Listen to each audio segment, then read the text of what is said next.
Vamos abrir nossas Bíblias em 2 Reis, capítulo 4. Estaremos lendo os versos de 8 a 17. 2 Reis, capítulo 4, versos de 8 a 17.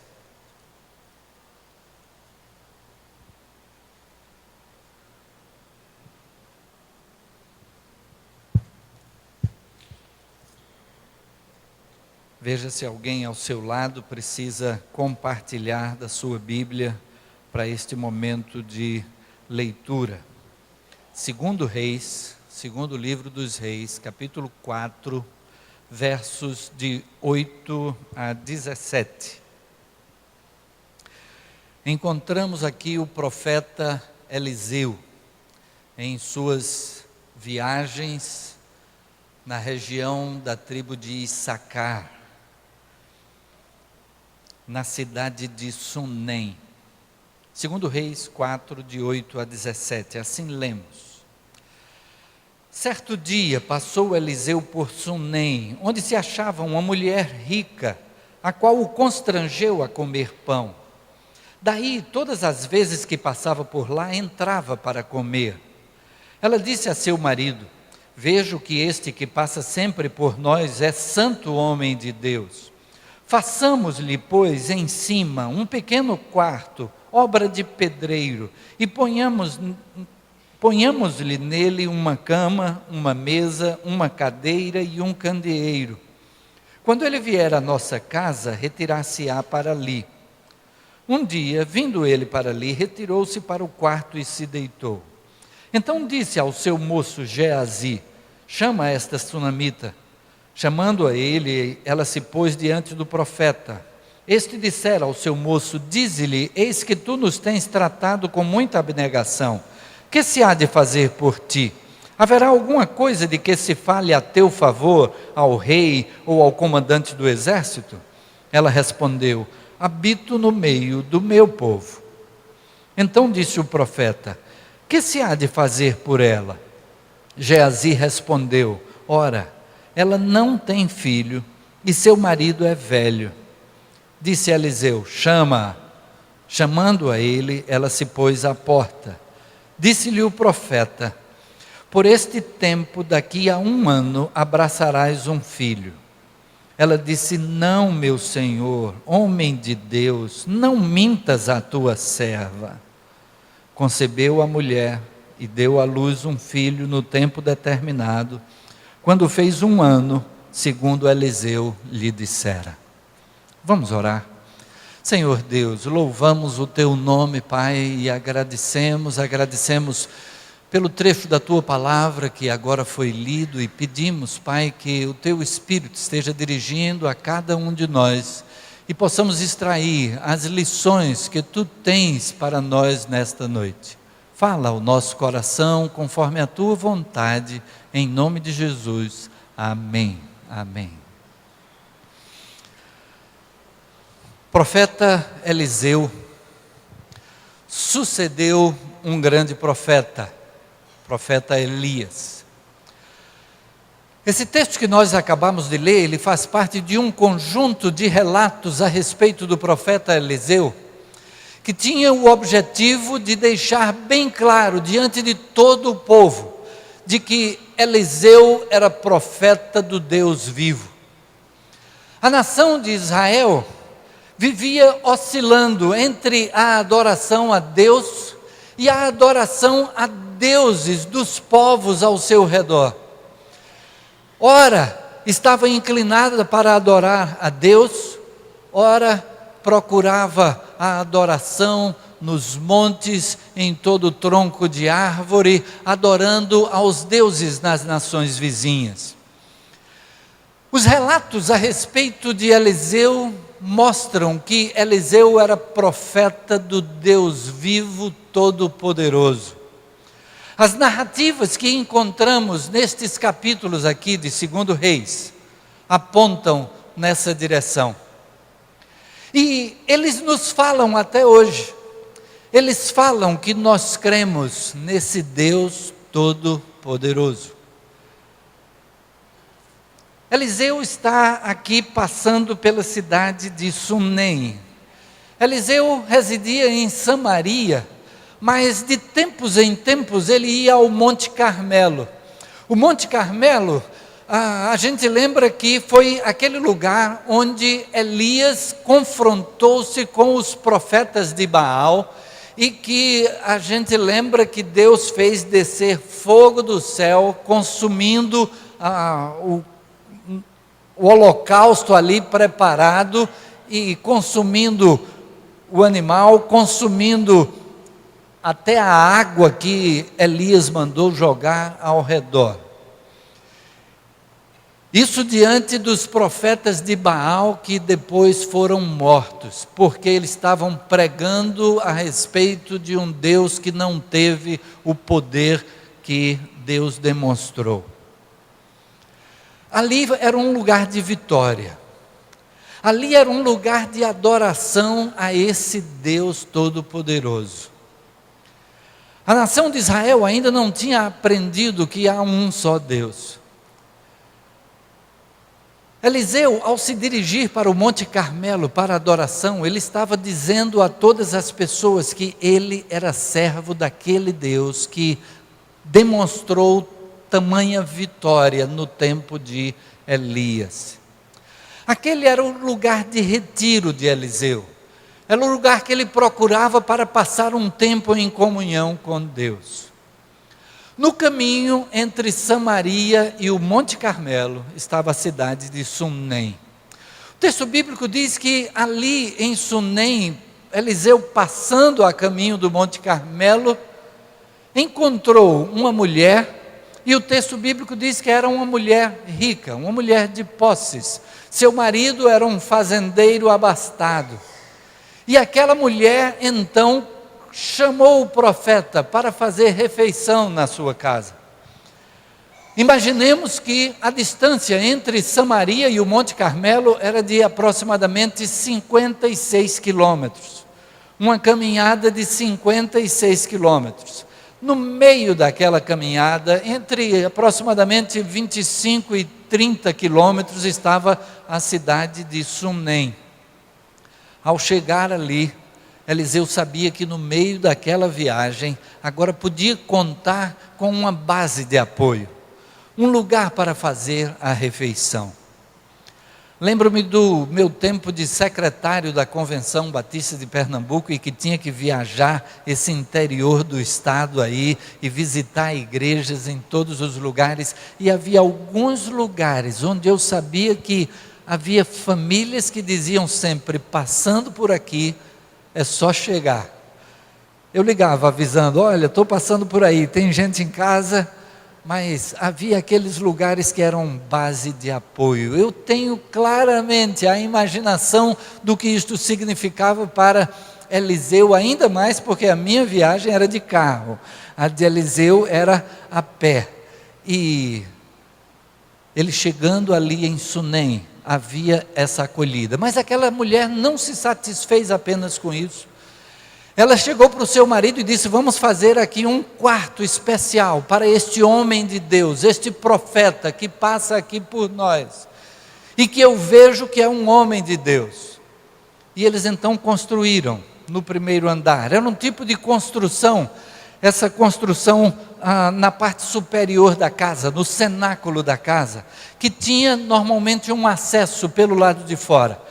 Eliseu tinha então acesso àquele quarto sem depender da casa, sem precisar estar envolvido nas atividades da casa, estar hospedado na casa de alguém com todas as atividades dos servos que houvesse ali, e ele tinha o seu lugar com tudo de que precisaria: uma cama, uma mesa, uma cadeira, um candeeiro, e ele podia chegar ali, pernoitar naquele meio daquela viagem, podia meditar na palavra de Deus, ele podia ali, mesmo à noite, dispor de iluminação.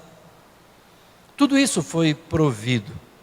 A gente vê então que a história até aqui é uma história que vai tudo bem. Aquela era uma família que estava bem, uma família abastada.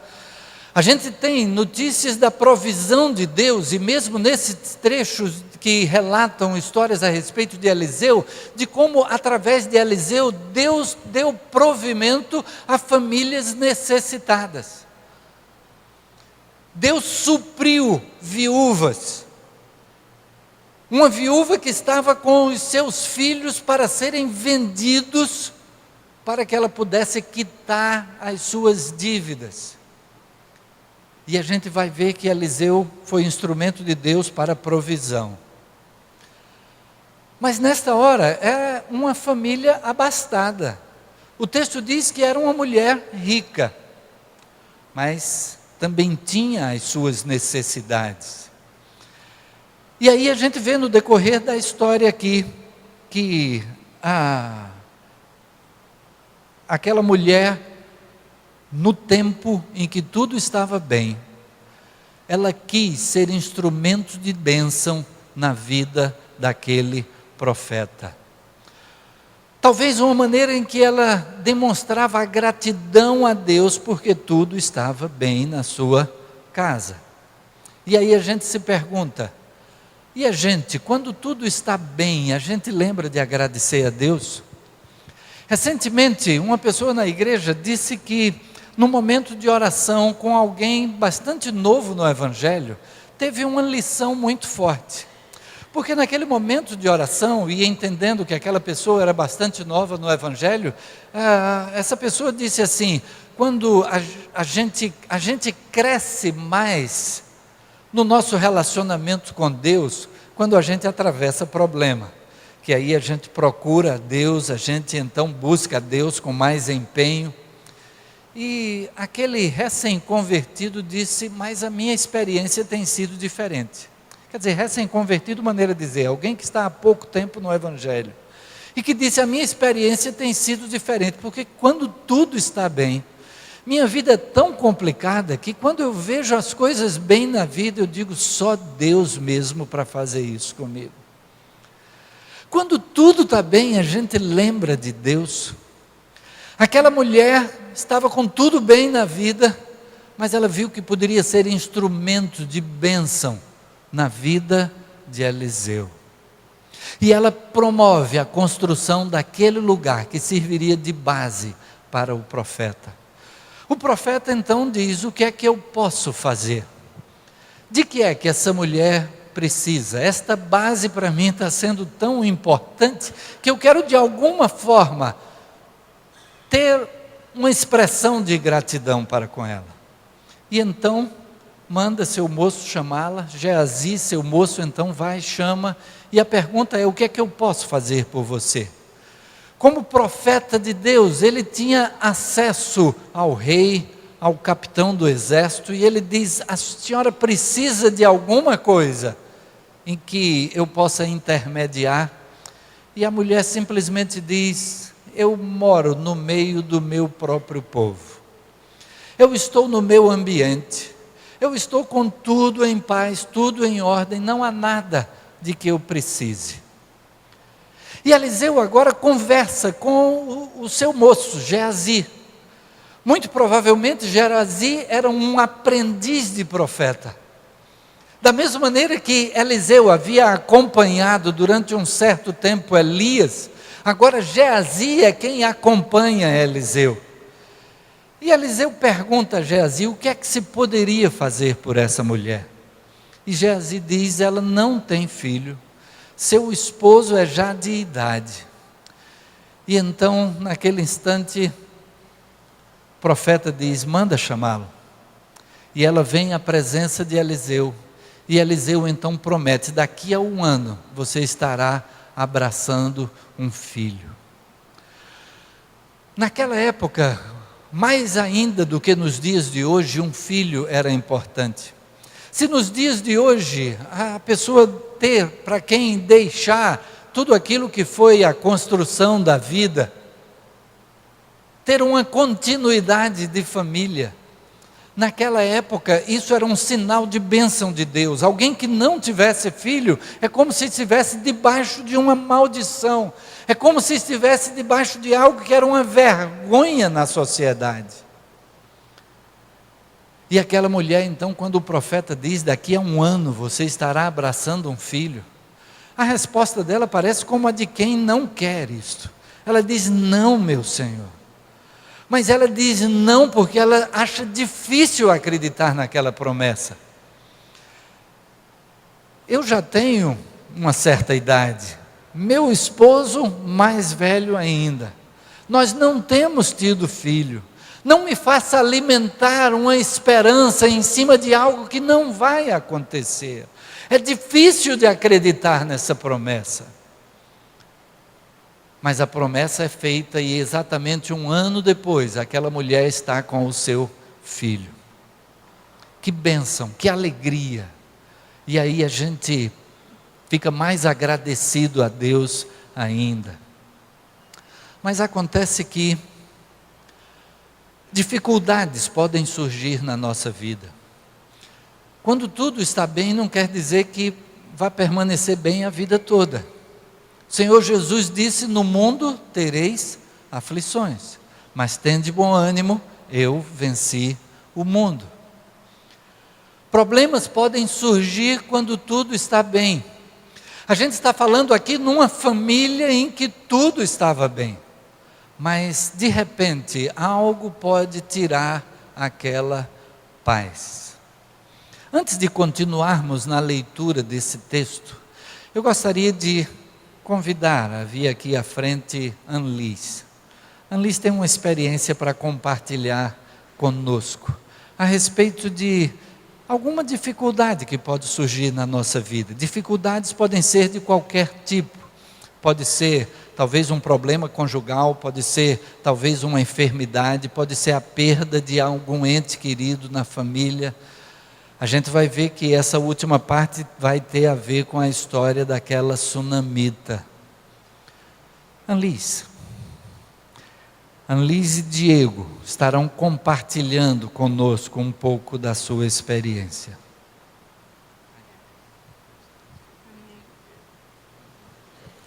Eu saúdo a igreja com a paz de Cristo. E eu quero dizer que qualquer gagueira ou tremedeira ou choro é por nervosismo, porque eu e Diego, nós somos 2 manteigas. Mas enfim, eu queria compartilhar com vocês, tentar resumir nossos 7 anos de casamento em alguns minutos. Como eu falei, eu e Diego, nós somos casados há 7 anos. E quando a gente estava comemorando o nosso primeiro aniversário de casamento, eu descobri que estava grávida. Apesar da gente não ter planejado de ter sido uma surpresa, a gente ficou muito feliz, porque a gente sempre sonhou em ser pai, em sermos pais. E pouco tempo depois, eu vivi uma das piores dores que uma mulher pode viver. Eu sofri um aborto espontâneo. E é engraçado que já faz tanto tempo, eu tenho 2 filhos, mas isso é uma coisa que me marcou muito. Mesmo a gente sabendo que Deus está à frente de tudo, eu fiquei bastante fragilizada. E sem o apoio de Diego, eu não sei o que teria sido, porque eu fiquei bem fragilizada emocionalmente e ele me deu muito apoio, muito suporte para poder levar adiante. Mas Deus, em sua infinita bondade e misericórdia, apenas 3 meses depois disso ter acontecido, eu fiquei grávida novamente. E, graças a Deus, dessa vez deu tudo certo. Minha gravidez foi super tranquila. E, em dezembro de 2009, nosso Rafael chegou. Ele era um bebê super calmo, tirando essa partezinha de adaptação, de recém-nascido, ele era um bebê que não dava trabalho nenhum, super calmo, super tranquilo. A gente era muito feliz juntos. A gente até brincava que no fim do dia a gente realmente não tinha nada a pedir, só agradecer, porque era praticamente uma família perfeita, vamos dizer assim. Para completar ainda mais nossa felicidade, 2 anos e meio depois, chegou o nosso caçulinha, nosso Rodrigo, para completar a nossa felicidade e a nossa família.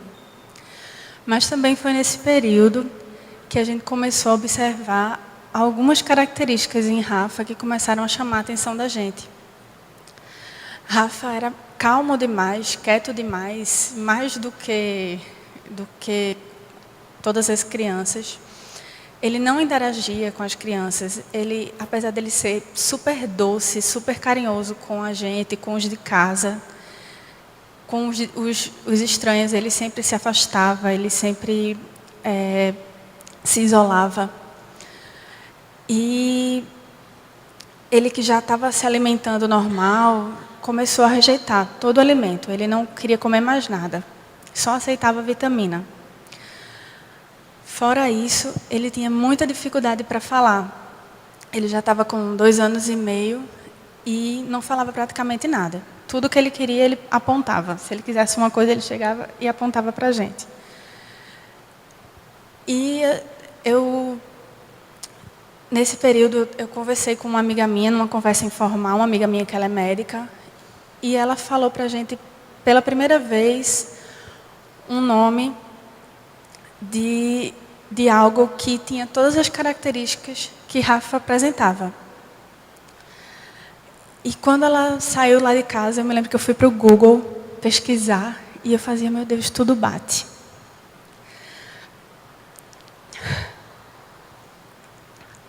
A gente foi numa neuropediatra. Desculpa. E ela deu o diagnóstico.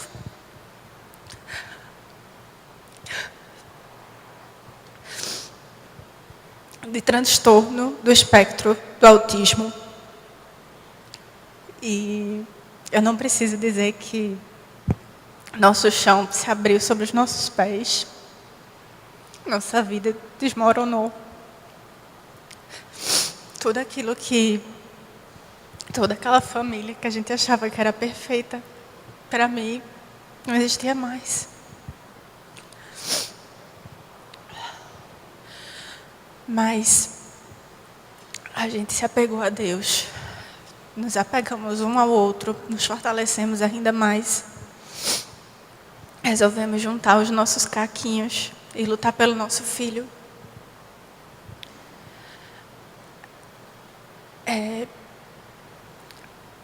E uma coisa que a gente sempre acreditou era que Deus, Ele tinha um propósito para tudo. E que se Ele nos deu essa missão, Ele nos capacitaria. Então, irmãos, foram assim, momentos muito difíceis para a gente. A gente tinha acabado de receber aquela notícia, como a Liz falou, o mundo tinha desabado, sonhos, planos que a gente tinha feito sobre a vida de Rafa, naquele momento estavam tudo muito incerto. Mas ali naquela primeira consulta, a gente também teve a informação que Rafa ainda estava numa idade muito boa para que a gente começasse a agir com ele. Ele tinha 3 anos de idade e era uma idade considerada ainda ideal, para que se a gente começasse ali algumas terapias com ele, os sintomas do autismo cada vez mais seriam diminuídos. Então ali, meio a tanta dificuldade, tanta dor que a gente estava sentindo naquele momento, a gente se apegou a Deus, arregaçou as mangas e caiu em campo. E desde o primeiro momento a gente sentiu a presença de Deus na vida da nossa família. A gente viu portas sendo abertas em todos os locais que a gente chegava. Pessoas que a gente nem conhecia, dando força para a gente, dando orientação, para que tudo ocorresse da melhor forma possível. A gente tem assim uma primeira experiência bem marcante, foi na escola. A neuropediatra, ela indicou algumas escolas para que a gente procurasse, que eram escolas que já tinham experiências com autistas. E a primeira escola que ela referenciou era uma escola que a gente já conhecia, que a gente sabia que como era difícil conseguir vaga lá. A gente tinha alguns amigos há 6 meses na lista de espera para tentar entrar naquela escola. Mas a gente disse, vamos lá, vamos tentar. Se a primeira opção, se o melhor para ele é aquilo, vamos tentar. A gente chegou lá, conversou com a secretária, não tinha vaga, com a coordenadora não tinha vaga. Mas fomos lá tentar com a dona da escola. Explicamos toda a nossa situação, conversamos com ela. E ali a gente percebeu que os planos de Deus já estavam traçados sobre a vida de Rafa. Que ela ali disse, eu não tenho vaga, mas para ele eu irei criar essa vaga. Então a gente viu ali realmente, a gente começou a sentir mais de perto o agir de Deus na vida de nosso Rafa. Também a gente viu assim, outro momento de se abrir as portas, foi quando a gente começou a procurar as terapeutas. Eram terapeutas de referência e bem conceituadas e de difícil acesso, era difícil conseguir vagas com ela. Quem entra numa terapeuta dessa, com uma situação de Rafa, ele está 2 anos e meio fazendo tratamento e não tem previsão de alta. Então não é fácil conseguir uma vaga nesses casos. Mas graças a Deus, aquelas primeiras opções que a gente tinha, todas nelas a gente conseguiu encontrar vaga para Rafa. A gente conseguiu, graças a Deus, desde o início ofertar para ele o melhor que a gente pôde. E não foi fácil, não continua sendo. Ele começou naquele início com terapeuta ocupacional, fonoaudióloga, e também a psicoterapia. A gente decidiu por um tratamento todo particular para ele, para a gente fornecer um tratamento o melhor possível que a gente pudesse naquele momento. E aí veio outra decisão também difícil, que a gente também sentiu bastante a presença de Deus. Foi onde a Alice deixou de trabalhar. A gente teve um acréscimo de despesas na nossa vida e uma diminuição de entradas. Ela teve que parar de trabalhar para poder se dedicar a Rafael. Então foram 2 anos sem ela trabalhar, ela voltou a trabalhar agora, tem 4 meses. E foram 2 anos bem difíceis, mas o Senhor o tempo inteiro esteve presente. O Senhor o tempo inteiro nos sustentou, em nenhum momento deixou nada faltar. A gente não precisou tirar Rafa de nenhuma terapia. Tudo continuou seguindo de acordo com a vontade de Deus. Claro que houveram privações, houveram algumas renúncias nesse período, mas Deus sempre esteve presente na nossa família.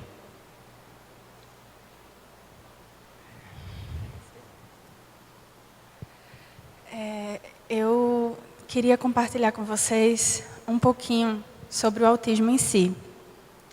Porque, assim como a gente naquela época, você também pode não saber nada a respeito. E o autismo é um transtorno que vem crescido, tem tido uma incidência cada vez maior. Atualmente, os estudos apontam que, no mundo, para cada 68 crianças, uma é autista. E no Brasil, a incidência é maior do que os casos de diabetes, câncer e AIDS juntos. Atualmente, usa-se o termo transtorno do espectro do autismo, como eu falei, para englobar tanto os casos mais leves, como os mais graves, como o autismo clássico. E, apesar de não existir nenhum único autista igual ao outro, eles têm sempre 3 características em comum, que é o atraso ou ausência da fala, dificuldade de interação social e movimentos de repetição com interesses bem restritos. Eu coloquei aqui algumas outras características que podem existir ou não, mas que geralmente existem em maior ou menor grau, que são problemas na alimentação, que foi o que eu falei que Rafa teve, que chama-se seletividade alimentar. Eles passam a rejeitar alimentos de acordo com suas texturas. Hiperatividade ou déficit de atenção, eles têm dificuldade para se concentrar. Eles não respondem quando são chamados pelo nome. Isso era uma coisa que a gente percebeu quando ele era menor, que eu falava com ele e ele não olhava. Parecia que ele não estava ouvindo. Isso é muitas vezes confundido com deficiência auditiva. Eles têm atraso motor, dificuldade para segurar o lápis, para colocar a colher na boca. Quando eles estão nessa fase de que aprendem a andar, eles caem muito. Dificuldade em manter contato visual. As neuros falam que geralmente eles não conseguem sustentar o olhar com você por mais de 3 segundos seguidos. Inclusive nas fotos, geralmente não olham para a foto, é um sacrifício. Rafa, olha para a foto, para poder sair uma foto. Diminuição ou ausência do sorriso social. Eles têm uma sinceridade extrema, então eles não tem para que sorrir se não estou com vontade de sorrir. problemas sensoriais, que são problemas com os sentidos. Eu acho uma definição super interessante sobre o autismo que compara eles a super-heróis com superpoderes. Porque, na verdade, é como se fosse isso, superpoderes, ou seja, os sentidos super apurados. Olhos, hiperatividade, hipersensibilidade à claridade, à luz. Nariz, hipersensibilidade a cheiros. Ouvido, barulho, incomoda, dói. O paladar, que gera todo o problema de alimentação. E a hipersensibilidade tátil. Ele consegue perceber a diferença entre mim, você, entre Diego, entre a avó, num simples toque. E é por isso que muitos eles se afastam quando alguém quer se aproximar, quer pegar, porque dói, porque incomoda e porque ele ainda não está acostumado com o seu toque. Não que eles não gostem, não que eles não gostem de receber carinho, eles amam receber carinho. Ele é muito carinhoso. Mas ele não está acostumado com o seu toque específico. Então, assim, irmãos, Rafa, ele tinha e ainda tem muitas dessas características. É claro que ao longo de 2 anos e meio a gente vem vendo muita evolução nele. A gente vem vendo a presença do Senhor muito forte na vida de Rafael. Para uma criança que não se alimentava, só fazia alimentação através de mamadeira. Eram 3 mamadeiras por dia, 3 vitaminas. Hoje, Rafa já se alimenta de praticamente tudo. Tem uma alimentação bem variada mesmo, come tudo, feijão, arroz, macarrão. A questão da fala dele também é outro ponto que evoluiu bastante. Rafael era uma criança que, aos 3 anos, tinha uma linguagem de uma criança de 1 ano de idade. Hoje em dia, Rafa ele já está começando a ler. Então, a gente vê realmente o poder de Deus, a atuação de Deus na vida de Rafael. O dia a dia, irmãos, não é fácil. Cada dia é vencendo um obstáculo, uma barreirazinha. Mas sempre depositando nossa fé, nossa esperança em Deus, sabendo que Ele tem reservado o melhor para nós. O autismo não tem cura, a gente não sabe como vai ser o futuro, como vai ser a juventude, a vida adulta de Rafael. Mas a gente vive dia após dia crendo nesse Deus poderoso, nesse Deus vivo, como o pastor falou, que a gente sabe que tem planos traçados para a nossa família. Como a gente lê em Jeremias 29:11, que o Senhor nos diz que Ele tem planos sobre nós, planos de paz e não de mal, para nos dar um futuro e uma esperança. Então, nosso futuro e nossa esperança estão depositados no Senhor. A gente crê nele, sabe que Ele tem o melhor reservado para a nossa família. Tá, então a gente queria deixar assim como mensagem final, irmãos, que como o pastor estava falando, que mesmo que sua família seja perfeita, naquele momento a família da gente parecia ser uma família perfeita. Surgiu um momento de dificuldade, de adversidade, e a gente não deixou que aquilo fosse abalar a família da gente. Muito pelo contrário, a gente aproveitou aquele momento de dificuldade para nos fortalecer, nos unirmos ainda mais, e como família também procurarmos cada vez mais a Deus, para nele encontrarmos força e superarmos todas essas dificuldades que surgiram, que ainda irão surgir. Amém?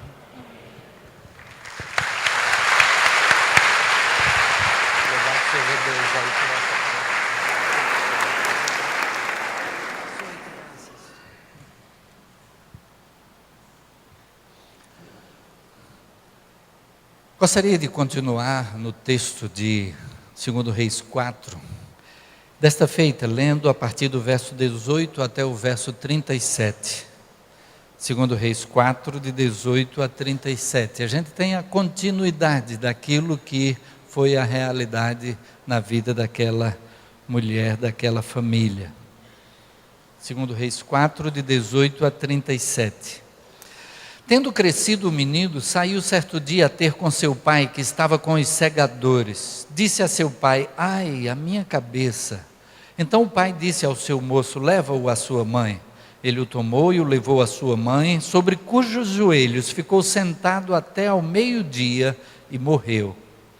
Subiu ela e o deitou sobre a cama do homem de Deus. Fechou a porta e saiu.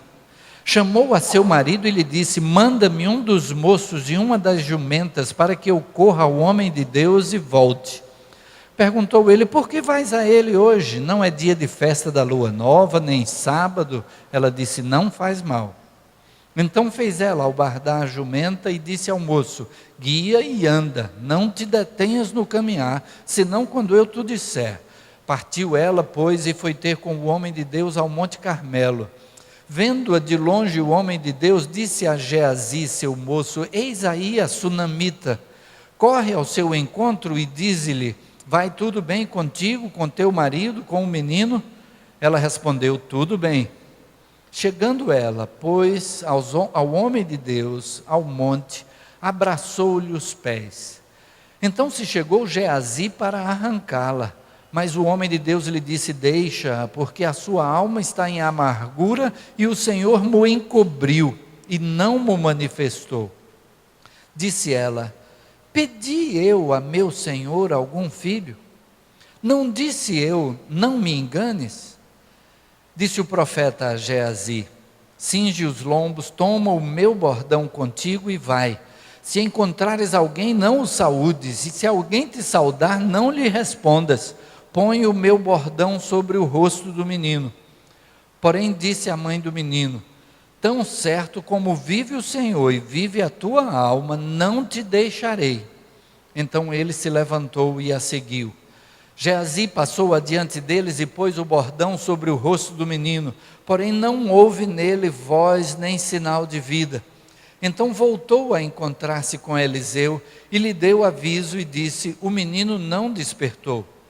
Tendo o profeta chegado à casa, eis que o menino estava morto sobre a cama. Então entrou, fechou a porta sobre eles ambos e orou ao Senhor. Subiu à cama, deitou-se sobre o menino e, pondo a sua boca sobre a boca dele, os seus olhos sobre os olhos dele e as suas mãos sobre as mãos dele, se estendeu sobre ele e a carne do menino aqueceu. Então se levantou e andou no quarto uma vez de lá para cá e tornou a subir e se estendeu sobre o menino. Este espirrou 7 vezes e abriu os olhos. Então chamou a Geazi e disse: chama a sunamita. Ele a chamou e, apresentando-se ela ao profeta, este lhe disse: toma o teu filho. Ela entrou, lançou-se aos pés dele e prostrou-se em terra. Tomou o seu filho e saiu. Tudo aparentemente estava bem, mas de repente surgiu uma dificuldade. A gente viu que isso foi a realidade na vida de Diego e Ian Liz. Surgiu uma dificuldade. E o que fazer quando surge uma dificuldade? Aquela mulher sunamita, ela imediatamente, ao ver que o seu filho havia morrido, ela o leva até aquele quarto superior, coloca o menino na cama do profeta e toma as providências para ir atrás do profeta o mais imediatamente possível. E a gente vê toda a narrativa, vê como ela chegou diante do profeta com uma reclamação: por acaso eu pedi algum filho? Foi minha iniciativa de pedir o filho? E o profeta entendeu que o menino havia morrido.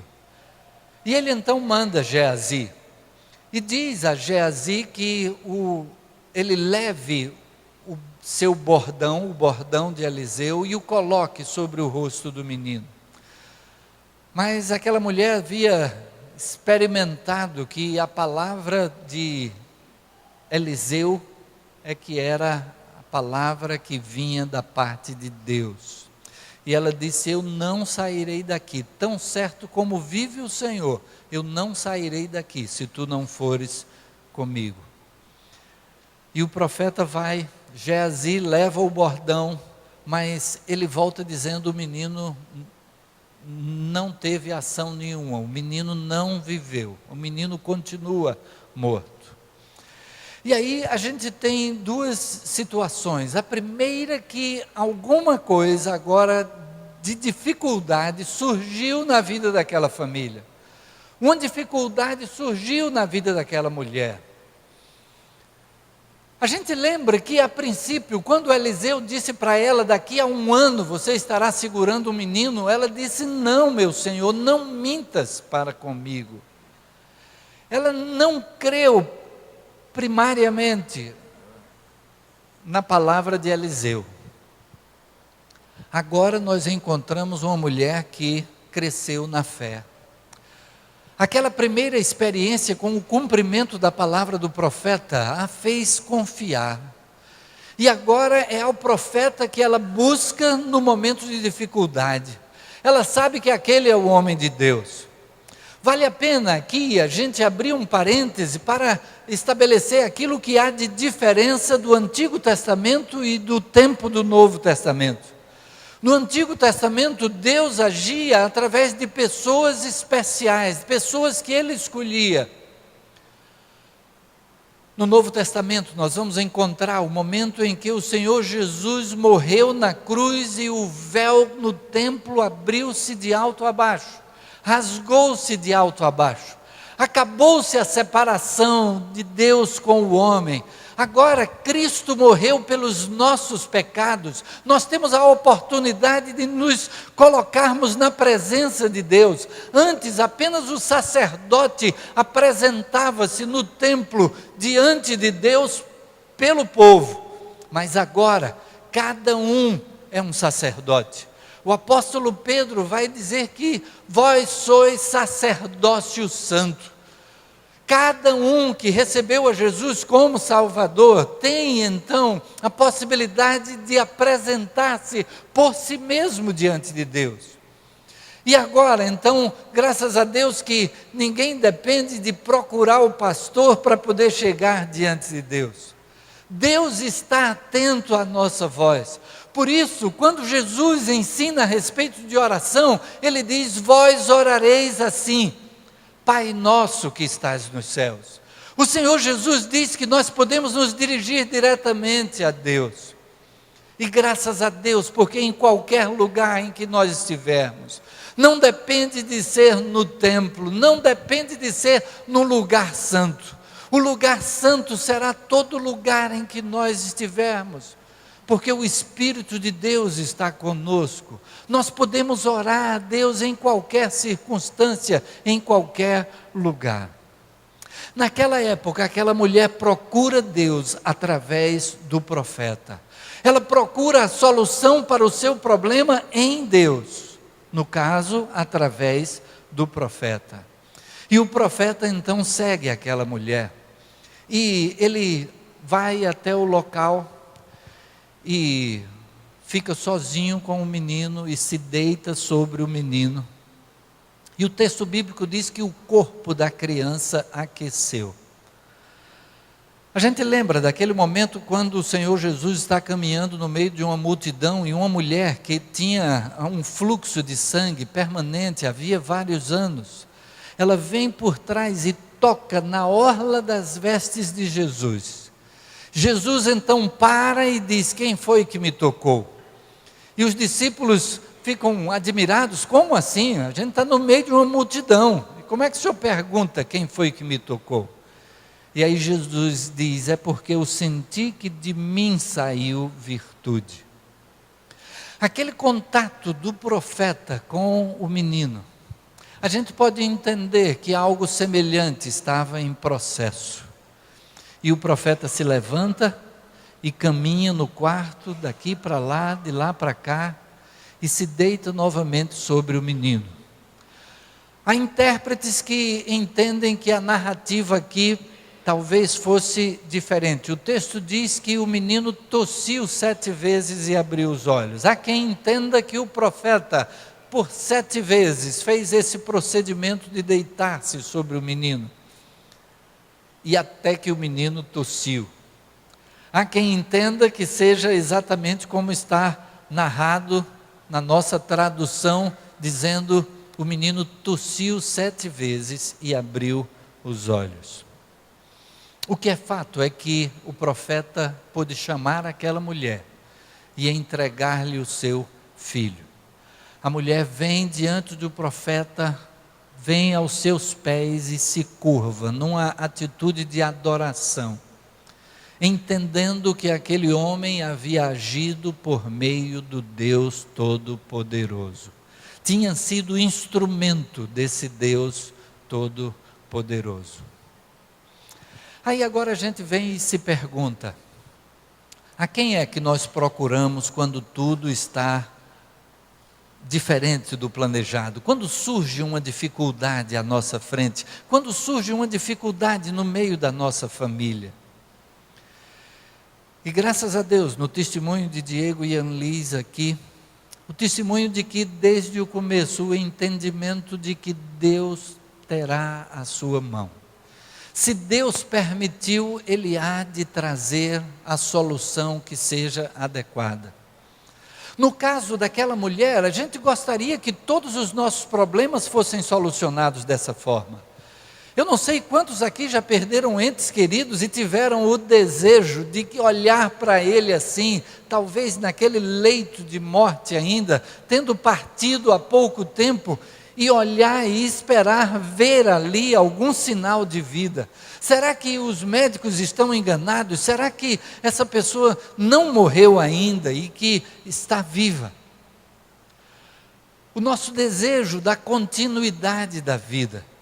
Nós fomos criados para a eternidade e então a morte é sempre algo que abruptamente se interpõe no caminho.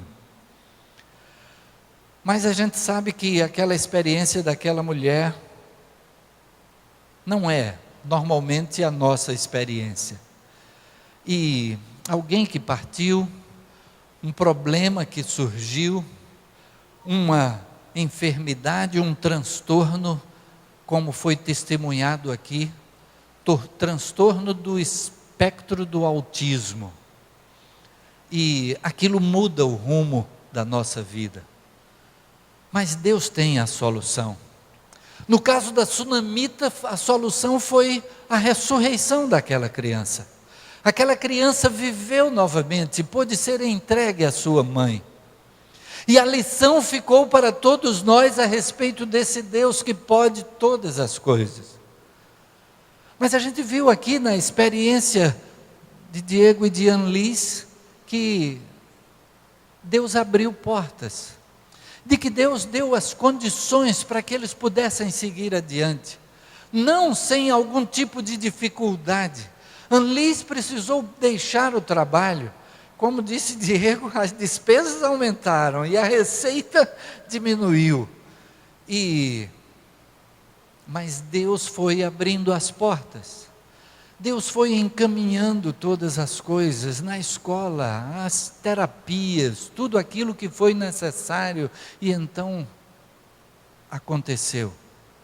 Quando a gente olha aquele momento, quando a Geazi leva o bordão, coloca sobre o menino e depois volta e diz: não aconteceu nada, o menino está morto. A gente lembra de que em certas ocasiões a gente olha para Deus e também pergunta: e aí Deus, não está acontecendo nada, o Senhor não está ouvindo? Mas as respostas de Deus podem ser um sim, podem ser um não, podem ser um espere um pouco.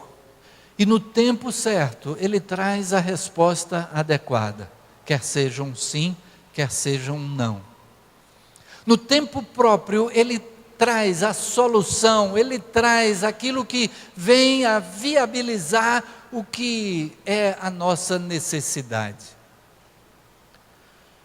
O que fazer quando quando surgem dificuldades na vida?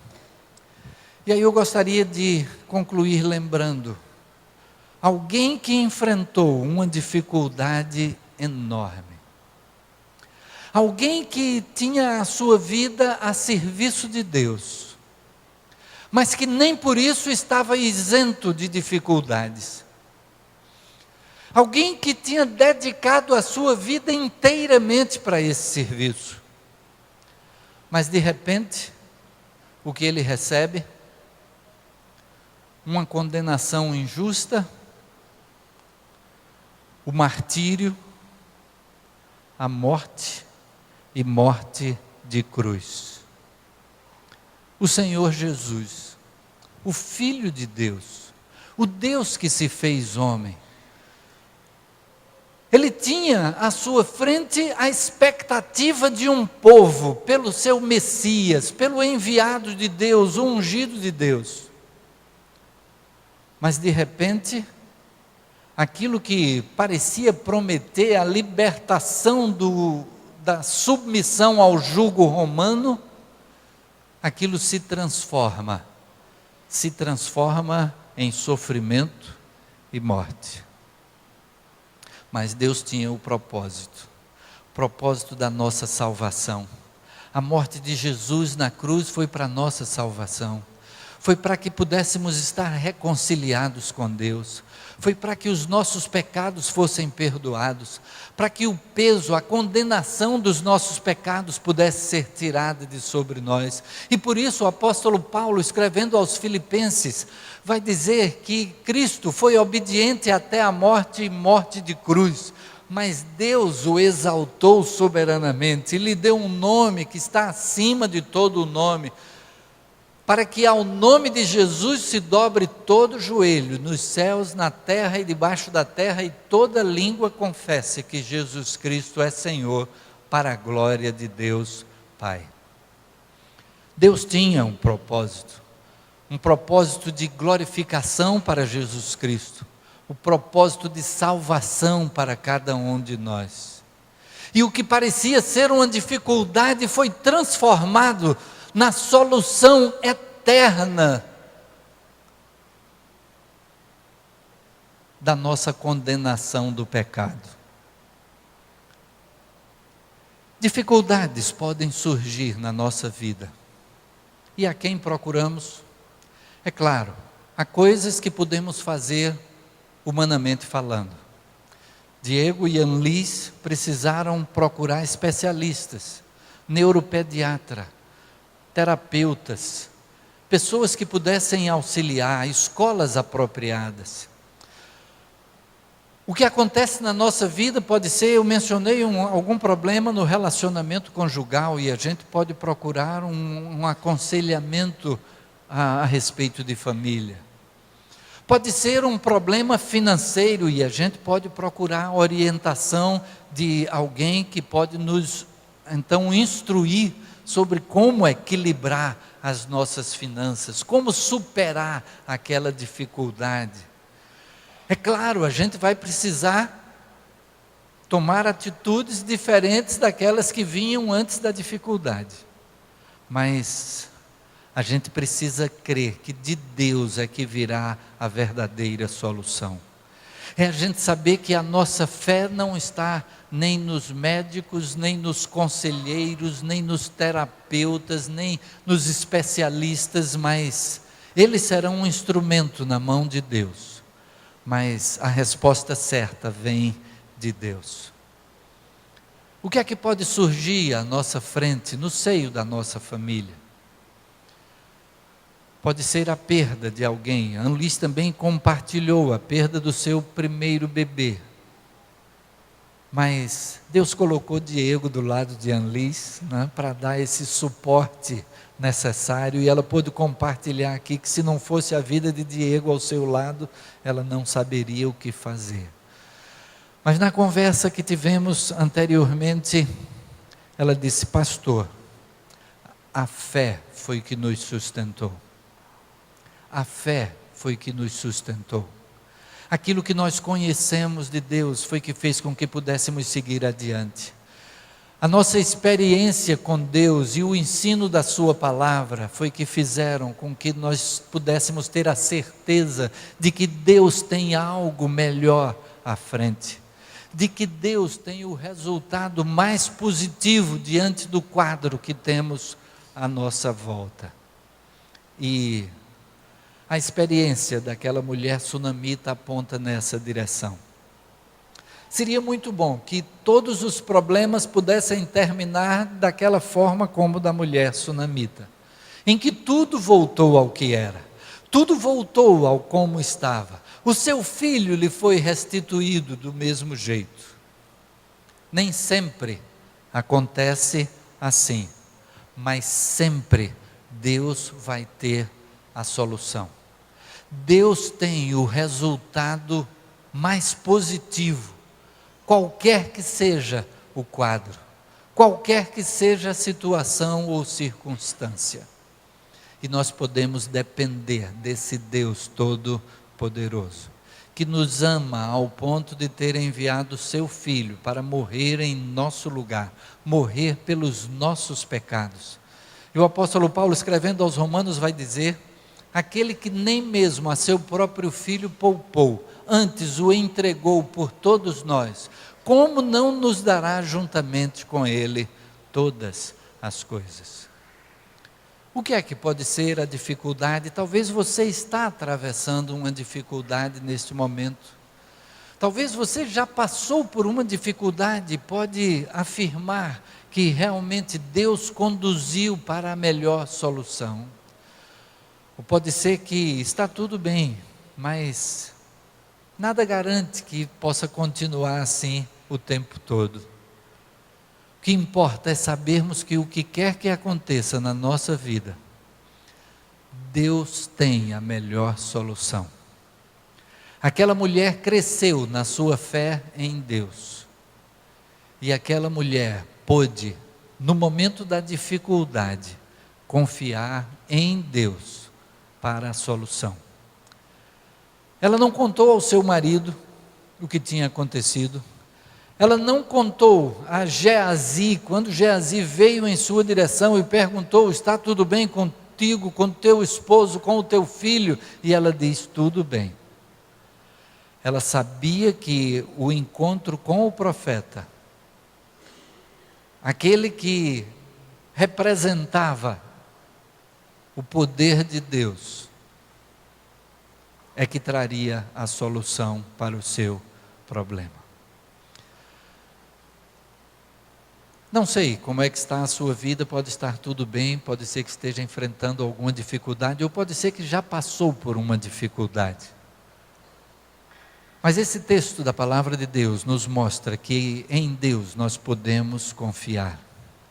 E que Ele vai trazer a solução apropriada para o nosso problema, para a nossa dificuldade.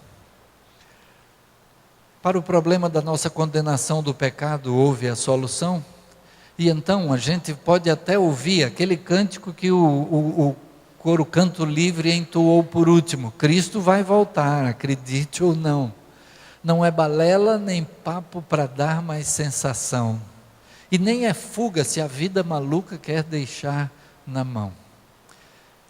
Cristo vai voltar, acredite ou não, mas para nós que temos a Jesus como Salvador, este será um momento de alegria, do encontro com aquele que já pagou o preço da nossa salvação. Feche seus olhos, baixe sua cabeça e nesse instante, coloque-se diante de Deus. Em primeiro lugar, agradecidos pela certeza de que Deus nos ama e de que Ele tem o melhor para nós. Agradecidos porque Jesus já pagou na cruz o preço da nossa salvação. Agradecidos porque pela fé em Jesus nós podemos ter perdão de pecados, vida eterna. Agradecidos porque, mesmo em meio às dificuldades relativas a esta vida, Deus é que tem a melhor solução. Ele é que nos traz o encaminhamento para o melhor resultado daquilo que enfrentamos. E se você entrou aqui nesta noite ainda sem ter certeza de salvação, saiba que esse Deus Todo-Poderoso, Ele já fez todo o necessário, enviando Jesus para pagar na cruz pelos nossos pecados, para que nós pudéssemos ter salvação, vida eterna, a segurança de que quando Cristo voltar, estaremos com Ele por toda a eternidade. E mesmo que nós venhamos a partir antes da volta de Cristo, também temos a certeza de estar com Ele por toda a eternidade. Basta você dizer para Jesus: Jesus, sim, eu quero que Tu sejas o meu Salvador e o meu Senhor.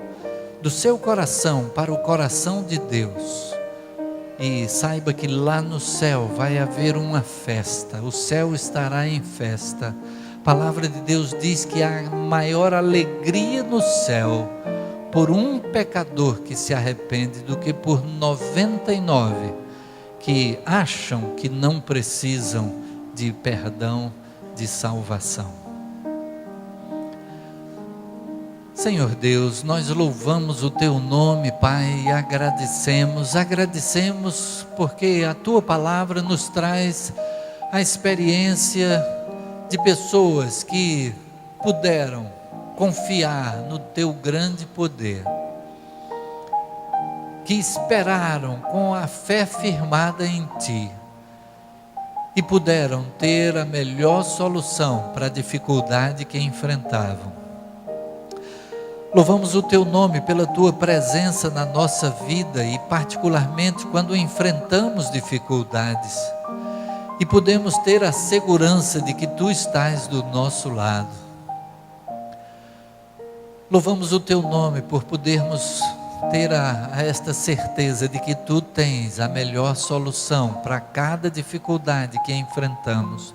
E colocamos, Pai, as famílias aqui representadas em oração diante de Ti, suplicando a Tua direção, a Tua providência, a Tua provisão sobre cada família, diante de cada problema, diante de cada dificuldade, que Tu possas trazer a orientação, a sabedoria necessários para a busca naquilo que está a nosso alcance. Mas, Pai, nós agradecemos por saber que Tu terás a solução final. E nesta hora, Pai, em que pessoas podem estar se colocando diante de Ti com o coração aberto para receber a Jesus como Salvador, que o Teu Espírito esteja confirmando nos corações esta necessidade e esta oportunidade, e que Jesus Cristo passe a ser o Senhor e Salvador destas vidas, e que eles possam desfrutar da vida abundante que Teu Filho Jesus oferece. Uma vida que mesmo em meio aos problemas, mas nós temos a certeza, a segurança de que as aflições do mundo são vencidas pelo Teu Filho Jesus Cristo, pois Ele mesmo afirmou: tende bom ânimo, eu venci o mundo. Assim, Pai, recebe a nossa oração, a nossa adoração, continua a falar ao nosso coração ao longo desta semana, conforme a Tua vontade, para a Tua honra e Tua glória. É o que suplicamos em nome de Jesus. Amém. Amém.